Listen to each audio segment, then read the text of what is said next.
নমস্কার বন্ধুরা, lifestyle with Sanchayita চ্যানেলের আরেকটা নতুন ব্লগে সকলকে ওয়েলকাম জানাই। তো আজ বৃহস্পতিবার সকাল সকাল আজকে দিনটা প্রায় 6:30 নাগাদ শুরু হয়েছিল, কারণ তোমরা জানোই তো আজ থেকে পোগো স্কুল শুরু হচ্ছে। তো অনেক দিন পর আমারও ওঠা হলো আর পোগোরও ওঠা হলো আর কি। পোগোর চক্করে তো আমাকে উঠতেই হবে। তো যাই হোক, সমস্ত কিছু জোগাড় যন্ত্র করে ওকে পাঠালাম, তারপরে ঘুরে এসে আবার অনির্বাণের জোগাড় যন্ত্র করে অনির্বাণকেও পাঠানো হলো। এরপর মোটামুটি অনেকটাই মানে নিশ্চিন্তি আর কি। সকাল সকাল এমন ঝড় বয়ে যায় না ওই বেরোনোর সময়টা, মানে ওই 8টা থেকে 9টা 9:30 অবধি, যে ফোনটা আমি হাতে নেওয়ারই সময় পাইনি।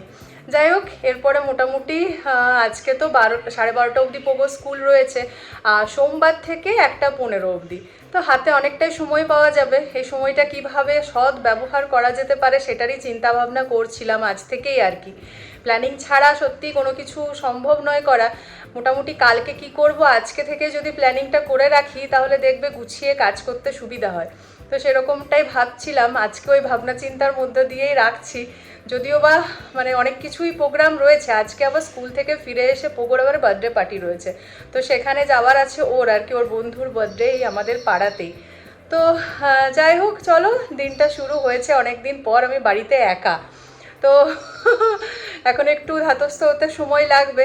তো এই সপ্তাহটাই রয়েছি, নেক্সট উইকে বাবা আসছে। আবার বাবা যাওয়ার পরেও জোজোর কলেজ খুলে যাচ্ছে, জোজো দিদি ওরা সবাই আসছে। তো এই করেই দিন কাটবে আর কি আশা করি। কাজের মধ্যে মানে এত কিছু চিন্তা ভাবনা রয়েছে, এতদিন করার আমার সময় সুযোগ কোনোটাই হয়ে ওঠেনি। বাড়িতে বাচ্চা থাকলে যা হয় আর কি, অনেক কিছুই পেন্ডিং পড়ে থাকে, সমস্ত কিছু গুছিয়ে বাগিয়ে নতুন করে মানে নতুন রাস্তায় আর কি জীবনটাকে শুরু করার কথা চিন্তা ভাবনা করা হচ্ছে আর কি। চলো, খিদে পেয়েছে প্রচুর। একদম সিম্পল জলখাবার বানিয়েছি আমাদের জন্য, পোগো নিয়ে গেছে ওর মতো, তো নিয়ে আসি এরপর খাবারটা। চলো, আমার একদম রয়েছে বেসিক খাবার। রুটি নিয়েছি, আলু ফুলকপি ভাজা আর শেজওয়ান চাটনি। কালকে যা খাওয়া হয়েছে আমাদের, এখন মনে হলো যে 2-3 দিন এখন থাক।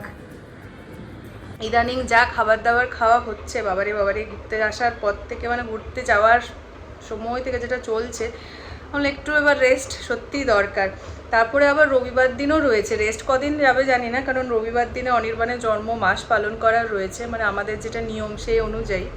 তো সেক্ষেত্রে আর কি সেদিনও রান্নাবান্না হবে। এরপরে এতটাই রান্নাবান্না হয় যে সেটা একদিনে আর শেষ হয় না। ওই জন্য চলো এখন কিছুদিন হালকাই যাক। খাবার খেয়ে একটু রেস্ট নিচ্ছিলাম। বলছি না, আমার শরীরটা এখনও অবধি ঠিক হয়নি, আর কখন চোখটা লেগে গেছে বুঝতেই পারিনি। ঘুম ভাঙলো তখন 11:20, ঝটফট উঠে বাড়িঘরগুলো একটু পরিষ্কার করলাম। আজকে বৃহস্পতিবার, তো আজকে একটু বেশি ক্লিন করারই ছিল ঠিকঠাক করে। সেসব করতে বেজে গেল 12:20। স্নানটা আর হলো না। পোগোকে আনবার সময় হয়ে গেছে, আগে ওকে চলো নিয়ে আসি, তারপর এসে যা হয়ে হবে আর কি। আজকে রান্নার সেরকম চিন্তা করার দরকার নেই, কালকে বিরিয়ানি করা হয়েছিল, তো বিরিয়ানি যা হয় একটু হলেও তো লেফট ওভার থেকেই যায়, সেটাতে আমার হয়ে যাচ্ছে। আর পোগোর জন্য একটু ওর ওই টেস্টি ভাত বানিয়ে দিলেই হবে, ওটাও বেশি পছন্দ করে। দাঁড়াও, ঘরের চাবি খুঁজে পাচ্ছি না।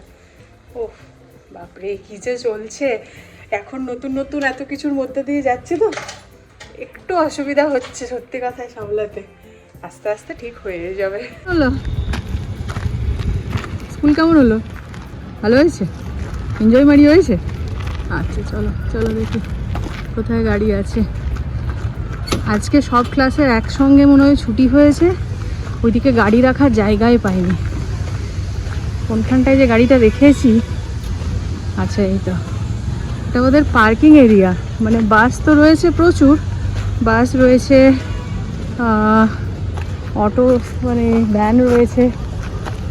তো এই বিশাল জায়গাটা হলো সেই পার্কিংয়ের। আজকে এত গাড়ি হয়েছে যে এখানে পার্কিংয়ের মধ্যে রাখতে হয়েছে, নাহলে ওই গলিতে রাখলেই হয়ে যায়। এইটা কি আমাদের? ইয়েস। তাহলে বাড়ি চলো যাওয়া যাক। হাফ না না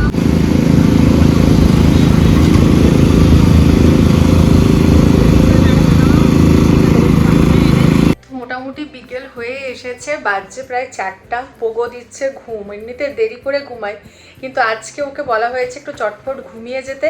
আসলে ওর আজকে একটা বিকেলবেলা ইনভিটেশন আছে। হ্যাঁ, পোগোর স্পেশালি ওর একা এই প্রথম ইনভিটেশন, অবশ্যই বার্থডে পার্টির। এখানে যারা বাচ্চাগুলো ওরা একসঙ্গে খেলে বিকেলবেলা, তার মধ্যে একজন রয়েছে অপূর্বা, তার আজকে জন্মদিন। তো সে কারণে পোগো আজকে যাচ্ছে সেই জন্মদিনের পার্টিতে। ওর এই জামা কাপড় রেডি করছিলাম, গিফট এসছে, জেপ্টো থেকে গিফটগুলো অর্ডার করলাম, তো এসে গেছে, সেগুলোই প্যাক করছিলাম আর কি। তো পোগো বড় হয়ে যাচ্ছে, একা একা আমরা পার্টিতে যেতে স্টার্ট হচ্ছে আর কি, শুধুমাত্র ওর জন্য ইনভিটেশন আসছে, এরকম হলো ব্যাপার। তো ঘুমাচ্ছে, একটু পরে ওর বন্ধুরা ওদেরকে ডাকতে আসবে, মানে বাকি বন্ধুরা ওকে ডাকতে আসবে, দিয়ে সবাই মিলে ওদের বাড়ি যাবে, অপূর্বার বাড়ি যাবে। অপূর্বার স্পেশালি হচ্ছে, মানে আমাদের এই জায়গাটা না, এই গলিটা আদার্স আমি জানি না, এই গলিটা মোটামুটি প্রত্যেকটা বাড়ি অন্যান্য স্টেটের। আমরা যেমন ওয়েস্ট বেঙ্গল থেকে, আমাদের অপোজিটে রয়েছে বিহারি, তার এই পাশে রয়েছে উড়িষ্যা, এই পাশে রয়েছে তামিলনাড়ু, এই পাশে রয়েছে কর্ণাটকের অন্য জায়গার। এখন যাদের বাড়ি যাবে তারা হচ্ছে হায়দ্রাবাদের। আচ্ছা, আমাদের বাড়ির আমাদের যে রান্নার মাসি, রান্না দিদি, উনি হচ্ছেন নেপালি, মানে এইরকম হচ্ছে একটা ব্যাপার, সবাই যেন একসঙ্গে রয়েছে। তো আজকে যাদের বাড়িতে ইনভিটেশন রয়েছে তারা রয়েছে হায়দ্রাবাদে। তো আমার প্রথমে একটু ভয় লাগছিল যে ল্যাঙ্গুয়েজ প্রবলেম তো অবশ্যই রয়েছে, কিন্তু না, মোটামুটি ইংলিশটা এখন পোগো মোটামুটি ভালোই একটু আধটু বলে আর বুঝে যায়, বুঝতে ওর অসুবিধা হয় না। অবশ্যই বলতে তো অসুবিধা হবেই, কারণ সম্পূর্ণভাবে অন্য একটা জায়গায় আমরা এসে রয়েছি, যেখানে আমাদের রোজকার কালচারের মধ্যে ইংলিশে বলাটা নেই। তো যাই হোক, একটু একটু করে অ্যাডপ্ট করছে সমস্ত কিছু নতুন পরিবেশে। আপাতত জিনিসগুলো আমি একটু প্যাক করে নিই। গিফট র্যাপার ভাবলাম বাড়িতে রয়েছে, ওই কারণে আর অর্ডার করলাম না, দেখছি গিফট র্যাপার নেই। তো যাই হোক, সুন্দরভাবে যা রয়েছে সেটা দিয়ে প্যাক করে নিয়েছি আমি। ওর বয়স হচ্ছে 4+। তো একটা স্টোরি বুক নিয়েছি, আমার জন্মদিনের গিফট হিসেবে স্টোরি বুক সবসময় ভীষণ পছন্দের। তো ওই মরাল স্টোরি বুক যেগুলো থাকে, দাঁড়াও দেখাচ্ছি, দেখো এইটা নেওয়া হয়েছে। নিয়েছি মরাল স্টোরি বুক ফর কিডস, এটা ওই 3+ লেখা ছিল। তাহলে এটা মোটামুটি খুব ভালো ভালো স্টোরি আছে, প্রায় 30টা মতো। তার সঙ্গে অবশ্যই চকলেট তো লাগবেই, চকলেট ছাড়া যে কোনো সেলিব্রেশন ইনকমপ্লিট, বাচ্চা হোক কি বড়। আর এই জিনিসটা দেখো, এই খেলনাটা অর্ডার করেছি। কোনো রকম রিমোট কন্ট্রোল খেলনা আমি নিইনি। রিমোট কন্ট্রোল খেলনাগুলো কি হয় বলো তো, কিছুদিন খেলার পরে এমন মানে নষ্ট হয়ে যায় যে সেগুলো আর সেই খেলার মতো হয় না, এদিকে ওদিকে পড়ে থাকে। তো এই জিনিসটা হলো এইটা, খুব ইন্টারেস্টিং একটা গেম পোগোর ছিল, পুরুলিয়াতে রয়েছে ওর এই খেলাটা, সবাই মিলে আমরা খেলি, এটা বড়রা ছোটরা সবাই ইন্টারেস্ট পায় এটা খেলতে। বুঝতে পারছো, এটাকে ফিটিংস করে নিতে হবে, দেন এই রিংগুলোকে দুধ থেকে এম করে ভরতে হবে। বাচ্চাদের জন্য ভীষণ ইন্টারেস্টিং, আর বড়রাও মোটামুটি এটাতে ভালো এনজয় করে। তো এই 3টে জিনিস নিয়েছি, এগুলোই এখনই প্যাক করছি আর কি। আগে আমার সত্যি কথা বলতে ব্যাটারি সিস্টেম খেলনার প্রতি ভীষণ, আমারও খুব ভালো লাগতো, কিন্তু পোগোর জন্মদিনে তোমাদের সঙ্গে জন্মদিনের গিফটসগুলো শেয়ার করেছিলাম। মোটামুটি ওর 20-25টা, মানে 20টা বলবো, 22 থেকে 25টা মতো সবে মিলে রিমোট কন্ট্রোল খেলনা পড়েছিল গিফট হিসেবে। একটা ঠিক নেই, একে তো খেলেই নি, এই দিক আর ওই দিক আর এদিক আর সেদিক করতে করতে গেছে। যেগুলো চার্জেবল সেগুলো আছে, আদারওয়াইজ একটা ঠিক নেই, সব কটা গেছে। ওই কারণে আমি রিমোট কন্ট্রোল গিফট, আমি খেলনাপত্র আমি কারোকে আর গিফট করবোই না, আমি ভেবেছি কিচ্ছু কাজের হয় না, সব এরকম জড়ো হয়ে পড়ে আছে। যাই হোক, চলো এই গিফটটা প্যাক করে দিই, ওর জামা কাপড়টা রেডি করে রাখি, পোগো উঠলে ওকে রেডি করব, তারপরে এখন বড় ব্যাপার আর কি, বন্ধুদের সঙ্গে বার্থডে পার্টিতে যাচ্ছে।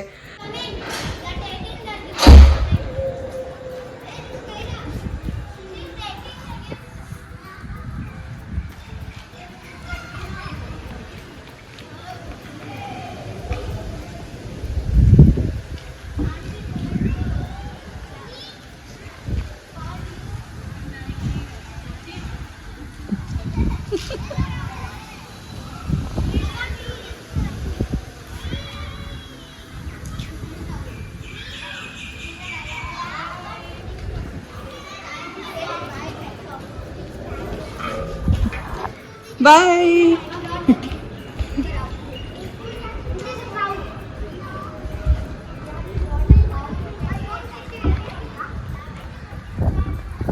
ও এই জাস্ট বেরোলো, ওর বন্ধুরা ডাকতে এসেছিল। ভালো রকম ওদের টিম হয়ে গেছে, দেখেও ভালো লাগে আর কি। আমাদের পুরুলিয়াতে এক্স্যাক্টলি এই জিনিসটা আমি মিস করতাম, মানে আমরা ছোটোবেলাটা যেভাবে কাটিয়েছি, পুরুলিয়াতে পোগো ওই ধরনের ছোটোবেলাটা মিস করে। মানে এই পাড়ায় বন্ধুদের সঙ্গে খেলে বেড়ানো, এই পাড়ার বন্ধুদের বার্থডেতে যাওয়া, এই ধরনের জিনিসগুলো সত্যিই পুরুলিয়াতে মিসিং ছিল। এখানে এসে সেই জিনিসটা যেন আমি আবার দেখতে পাই, নিজের ছোটোবেলাটাকে যেন আবার দেখতে পাই। বিকেলবেলা যখন সমস্ত বন্ধুদের সঙ্গে পাড়ায় এদিকে ওদিকে খেলতে বেরোয়, সাইকেল চালায়, ওই জিনিসটা খুবই ভালো লাগে। মানে কি পরিমাণ সবারকার উদ্যম, খুব ভালো। বাচ্চাদের এই জিনিসটা থাকা দরকার। যাই হোক, চলো, ওরা বেরোলো, বেশ মজা করবে কিছুটা সময়। আমি একটু এডিটিংয়ের কাজটা করে নিই। আর আমার নেটটা প্রচণ্ড স্লো চলছে, যেটা বললাম কখন থেকে আপলোডে বসিয়েছি, সেটা আপলোড হোক আর নেক্সট ব্লগটা দেখি এডিটিং করি। চলো। কি বেরোবে, কি আছে রিটার্ন গিফটে? পেন্সিল রাবার, সোপ পেপার টাই। সোপ পেপার নিয়ে তুমি কি করবে? হ্যান্ড দেবো। রিটার্ন গিফট দিয়েছি, ওটা কাঁদে কেউ, কি জ্বালা। বাবা আমাকে নিয়েছিল, আমাকে নেয়নি। সন্ধে এখন প্রায় 7টা। আমাদের রান্নার দিদি রান্না করে রান্নাঘর পরিষ্কার করেছে, বাসন পরিষ্কার করে চলে গেছে। তারপর রান্নাঘরটা কি সুন্দর ঝকঝক করছে দেখুন। দেখি কি বানিয়েছে আজকে। আজকে বানানো হয়েছে ছোলার ডাল। আর এখানে আমি সন্ধ্যা না হতেই ফ্রিজ থেকে ফলগুলো বার করে রেখে দিয়েছিলাম। ফ্রিজ থেকে সঙ্গে সঙ্গে বার করে তো খাওয়া যায় না, ভীষণই ঠান্ডা লাগে। তো আজকে ভীষণ ভালো রয়েছে সন্ধ্যের জলখাবারটা। আজকে সন্ধ্যেবেলায় সত্যিকারের 3টা ফলই একসঙ্গে আমাদের মরশুমে যেটা পাওয়া যায় খাওয়া হচ্ছে। কাঁঠালটা পাওয়া যায় ঠিক, কিন্তু কাঁঠাল বাবারে আমি একদম নিতে পারি না, কাঁঠালের গন্ধ টন্ধ কোনো কিছুই। আর তালশাঁসটা থাকে, তালশাঁসও এখানে পাওয়া যায়, কিন্তু কি বলতো, এই সমস্ত যে জিনিসগুলো আজকে খাওয়া হচ্ছে ফলে অপশন, তো এগুলো আজকে না খাওয়া হলেও কালকে খাওয়া যায়। তালশাঁস জিনিসটা আজকেই শেষ করে দিতে হবে, ওই জন্য রিস্ক নিইনি। মানে কোনো এরকমও হয়, মানে ওরা দুজন মানুষ, আজকে না খাওয়া হলো কালকে গেল নষ্ট, এরকম প্রচুর জিনিস নষ্ট হচ্ছে আর কি, সে কারণে তালশাঁসটা আনিনি। বাট ভালো, বেশ আম জাম লিচু একসঙ্গে পাচ্ছি। এখানে জামটা প্রচুর দাম, মানে আম ঠিক আছে, আমের দামটা এখানে মোটামুটি ঠিকই আছে, কিন্তু জামের দামটা প্রচুর, 200 টাকা কেজি জাম। আর লিচু এখন হয়েছে 300 টাকা কেজি। হ্যাঁ, তো চলো, মরশুমে মাঝে মধ্যে খাওয়া যেতেই পারে, সারা বছর না হলে পাওয়া যাবে না। মানে আমটা তো অনেক দিনই পাওয়া যায়, অনেক দিন থেকেই শুরু হয়ে গেছে, কিন্তু জাম আর লিচুটা বেশ কয়েকটা, মানে সপ্তাহ বলতে গেলে, মাস বলাটাও ভুল হবে। তো রাত্রি প্রায় বাজছে এখন 9:30, আর অনির্বাণ অনেক দিন ছুটির পর আজ অফিস গেছে, এখনো অবধি বাড়ি ফেরেনি। যাই হোক, কিছু করার নেই, কিন্তু ওই আর কি। আর কালকে আবার পোগোর স্কুলও রয়েছে, তো পোগোকে চটপট এবার পড়াশোনা ওর হয়ে গেছে, ওকে খাইয়ে এবারে ঘুম পাড়িয়ে দেবো, কতক্ষণে আসবে তার কোনো ঠিক নেই। তো তোমাদের সঙ্গে একটা জিনিস শেয়ার করা বাকি ছিল, ভাবলাম শেয়ার করে দিই। ভারকালা থেকে কি কিনে আনা হয়েছে, মানে যে কোনো জায়গায় গেলে একটা শপিংয়ের ব্যাপার টুকিটাকি হলেও করে আনা হয় আর কি, ওই জায়গায় স্মৃতি হিসেবে। তো প্রচুর জিনিস কিনেছি ভারকালাতে, প্রচুর জিনিস কিনেছি। ওয়ান অ্যান্ড অনলি, মানে এরকম আমি কোথাও এবারে ঘুরতে যাইনি যে আমি এরকম ওয়ান অ্যান্ড অনলি জিনিস কিনছি, কিছু হলোই না। মানে এত বেশি বার্গেনিং হয়। আমরা পৌঁছেছি ধরো স্যাটারডে মর্নিং, দিয়ে স্যাটারডে সানডে এমনিতেই একটু ওইখানে মানে উইকেন্ড বানাতেই লোকজন যায়, ভিড় ভাড়াক্কা বেশি থাকে। তো অনির্বাণ বললো যে স্যাটারডে সানডেটা ছেড়ে দাও, মানডেতে ফাঁকা থাকবে, সেই সময় ভালো রকম বার্গেনিং করা যাবে। এরপরে মানডেতে আমরা এত বেশি ওই জটায়ু আর্ট সেন্টারে যেয়ে পরে টাইমটা চলে গেল সারা দিন, একটুও টাইম পেলাম না, একটুও না, মানে ভাবিনি অতটা টাইম ওখানে চলে যাবে বলে। তো কিছু হলো না। তো এদিকে অটো বুক করছে, লাগেজ নিয়ে বাইরে বেরোচ্ছি, মোটামুটি সেই সময়তে আমাদের যেহেতু বিচটা একদম কাছে ছিল, 2 মিনিটের হাঁটা পথ, আমি কোনো রকমে ছুটে যেয়ে পরে এইটি নিয়ে এসেছি। আর ব্যাগ ট্যাগগুলো আগে বার্গেনিং করে রেখেছিলাম, ওই দোকানটা অবধি যেতেই পারলাম না, মানে এতটা লেট হয়ে গিয়েছিল। তারপর আমরা যা করে গাড়ি ধরেছি, ও মা গো, আমাদের গাড়ি ছেড়ে পালিয়েছিল। তোমাদের সঙ্গে ইন্টারেস্টিং জিনিসটা শেয়ার করাই হয়নি। আমরা যেরকম মানে অটোর চক্করে পড়ে আমাদের যাওয়ার সময় লেট হয়েছিল, আসবার সময় তো আরও আরেক এমন অটোর চক্করে পড়েছি, সে আমাদেরকে অন্য রাস্তা নিয়ে চলে গেছে। মানে যেটা তোমার 3 কিলোমিটার রাস্তা 10 মিনিট সময় লাগে যেতে। কেরলের রাস্তাগুলো খুব ফাঁকা ফাঁকা, আর রাত্রিবেলায় তো আরও আর কি। 8টার সময় আমাদের বাস ছিল, তো মানে ওই পিক আপ পয়েন্টে পৌঁছাতে হতো আর কি ভ্যানের। ওখানে পৌঁছাতে আমরা ঠিক 8টা বাজতে 10, পৌনে 8টা নাগাদ বেরিয়ে গেছি, কিন্তু অটো ড্রাইভার আমাদের এমন ঘুরোচ্ছে যে আর কি বলবো, কোনো রকমভাবে পৌঁছায়নি। শেষে আমাদের ক্যাব ড্রাইভার ফোন করে করে করে করে মানে বিচ্ছিরি অবস্থা। ওরা মালায়ালাম ভাষাতে নিজেরা কথা বলছে, দিয়ে আমরা মোটামুটি ওই পিক আপ পয়েন্টটাতে পৌঁছেছি 8:40 তখন। 8টার গাড়ি 8:40 অবধি থাকে, দিয়ে পৌঁছে দেখছি পালিয়েছে এই পিক আপ ভ্যান। এরপরে কি করব, তারপর আবার কোনো রকমে কথা বলে মানে পিক আপ ভ্যান মোটামুটি 12 কিলোমিটার মতো রাস্তা যেয়ে পড়ে ওই হাইওয়েতে গাড়ি দাঁড়িয়ে থাকে। আর একটা জায়গা কি নাম ছিল, ওখানে গাড়ি দাঁড়িয়ে থাকে, বাস যেটাই করে আমরা ব্যাঙ্গালোর আসবো। তো ওই বাসের ড্রাইভারের সঙ্গে দিয়ে কন্ট্যাক্ট করা হলো, তাকে দাঁড় করানো হলো, মানে বিচ্ছিরি অবস্থা। আমরা যেরকম কেলো করে গেছি, আসবার সময় তার চেয়েও বেশি হয়ে গেছিলো। বাপরে, একটা মোমেন্টে মনে হলো যে মানে আমরা বাড়ি ফিরতে পারবো কি না, কারণ বাস ছেড়ে দিয়ে চলে গেলে তো হয়ে গেল, জিনিসপত্র নিয়ে অটোতে ঘুরছি, 10 মিনিটের রাস্তাটা 40 মিনিট ঘুরছি, কোথায় যাচ্ছি, মানে এরকম একটা ব্যাপার। অনির্বাণের ফোনে চার্জ নেই, ওর সাথে কন্ট্যাক্ট করছিল বাসের ড্রাইভার বলো বা ওই পিক আপ ভ্যানের ড্রাইভার বলো, ক্যাবের ড্রাইভার যারা রয়েছিল, এবার ফোন বন্ধ হয়ে যাচ্ছে, মানে বিচ্ছিরি অবস্থা। যাই হোক, মানে জয় মা গোপাল গোপাল করতে করতে আমি আর আমি একদিকে বলছি, আর পোগোকে বলছি তুমিও বলো। সেসব করতে করতে বাসের ড্রাইভারের সঙ্গে কন্ট্যাক্ট হয়। বাসের ড্রাইভারটা সত্যিই ভালো ছিল। তো যাই হোক, আমাদেরকে মানে ওদের দাঁড়াতেও হয়নি, আমরাও পৌঁছেছি। 12 কিলোমিটার রাস্তা একদম ঝড়ের বেগে গেছি আর কি অটোতে করে। আর বাস ড্রাইভারও সেই মুহূর্তেই পৌঁছেছে বাস নিয়ে। তারপরে আমরা চাপলাম, দিয়ে কোনো ঠিক আছে, তারপরে বাসে চাপা মানে পৌঁছাবোই আর কি। তারপরে পৌঁছালাম বাড়ি। এই হলো আমাদের ফেরার রাস্তার বিবরণ, আমাদের সফরের বিবরণ, যেটা তোমাদের সঙ্গে শেয়ার করা হয়নি আর কি। এটাও শেয়ার করে রাখি, কারণ ভবিষ্যতে কোনোদিন যদি দেখি এই ব্লগটা, সিরিয়াসলি মানে সেদিন আর ইচ্ছা করেনি এত টেনশনের মধ্যে শেয়ার করতে তোমাদের সঙ্গে, কি ব্লগ ক্যাপচার করতে। তুমি ভাবো কতটা টেনশনের ব্যাপার, তোমাদের বাস ছেড়ে চলে যাবে একটা অজানা জায়গায়, তারপরে আবার অফিস আছে অনির্বাণের, হোটেল বুক শেষ হয়ে গেছে, মানে যা হয় 4 দিনের ট্রিপে যে যদি 5 দিন হয়ে যায় সাডেনলি, তাহলে কীরকম কী হতে পারে, মানে ভাবনা চিন্তারও বাইরে আমাদের কাছে। তো যাই হোক, সব কিছু ঠিকঠাক, ঠাকুর সহায় থাকলে বাড়ি পৌঁছে গেছি ঠিকঠাকভাবে, টাইম মতোই আর কি। চলো ফ্রিজে ম্যাগনেটটা লাগাই, আরেকটা ম্যাগনেট সংযোজন হলো, আরেকটা নতুন জায়গা ঘুরে আসা হলো। এরপরে মোটামুটি আর কিছু প্ল্যান নেই, এরপরে 5-6 মাস পর যাওয়া হবে একটা খুব ভালো জায়গায়। তো চলো তাহলে আজকের ব্লগটা এখানে শেষ করছি। অবশ্যই ভালো লেগে থাকলে একটা লাইক করে দিও, চ্যানেলে নতুন দেখছো সবাই সাবস্ক্রাইব করে নিও। আর দেখা হবে পরের আবার একটা ইন্টারেস্টিং ব্লগ নিয়ে। থ্যাঙ্কস ফর ওয়াচিং বন্ধুরা।